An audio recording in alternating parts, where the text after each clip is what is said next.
The customs of the Catholic Church are clear and carefully orchestrated.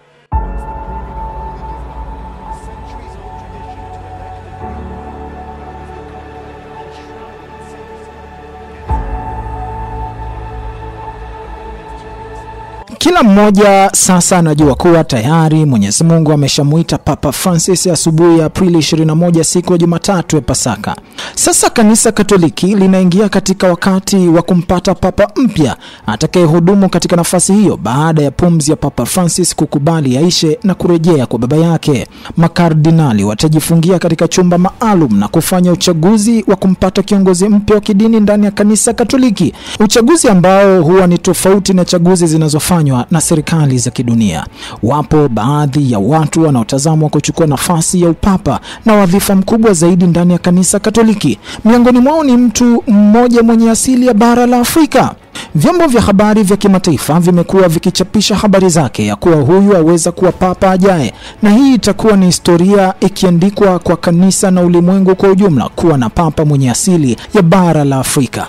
Kardinali Robert Sarah, umri wa miaka 79, amekuwa akitajwa kama mmoja wa makardinali wanaoweza kuchaguliwa kuwa papa ajaye. Hii ni kutokana na kuwa na misimamo thabiti na isiyoyumbishwa katika masuala ya kiimani na maadili pamoja na uzoefu mkubwa ndani ya kanisa Katoliki. Hii haimaanishi kuwa huyu ndiye papa ajaye, la hasha. Ni muhimu kufahamu kuwa mchakato wa kumpata papa huwa ni wasiri na unategemea maamuzi ya makardinali wakati wa uchaguzi. Hata hivyo, pamoja na Kardinali Sarah kutajwa kuwa miongoni mwa wagombea wa nafasi hiyo, hakuna mwenye uhakika kuhusu hilo, japo Waswahili wanasema lisemwalo lipo, kama halipo basi linjiani linakuja.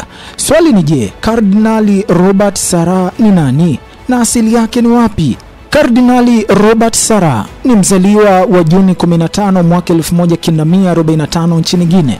Mpaka sasa tayari ana umri wa miaka 79. Alipata upadirisho Julai 20 mwaka 1969 katika jimbo la Konaki, na Agasti 13 mwaka 1979 akiwa na umri wa miaka 34 aliteuliwa kuwa askofu mkuu wa jimbo la Konaki na kumfanya kuwa askofu mwenye umri mdogo zaidi ulimwenguni kwa wakati huo. Alihudumu katika nafasi hiyo kwa muda wa miaka takriban 20 akiongoza kanisa Katoliki nchini Guinea wakati utawala wa kiongozi wa kwanza wa Guinea Ahmed Sékou Traoré. Anatajwa kama mtetezi dhidi ya mateso kwa kanisa na alisimama kinara kutetea uhuru wa kidini na haki za kibinadamu, jambo lililosababisha kanisa kumuona ni mtu wa maana sana na dhahabu ya kutunzwa kwa uangalifu mkubwa.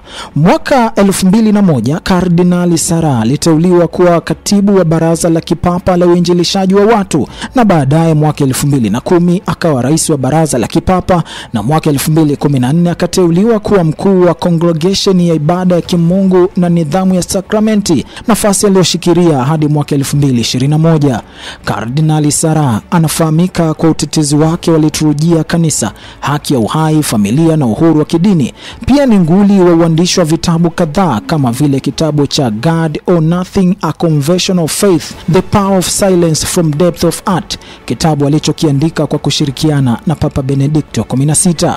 Hivi karibuni Kardinali Sarah alichapisha kitabu chake kipya kiitwacho Does God Exist? Ukipata wasaa nenda kakitafute na usome majibu ya maswali 40 kuhusu kanisa na ulimwengu wa sasa.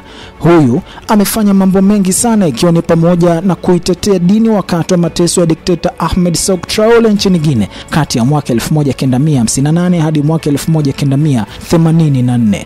Aprili 26 tutakuwa tunasherehekea sikukuu ya muungano wa Tanganyika na Zanzibar. Wakati huo tutafanya ibada ya mazishi ya Papa Francisco.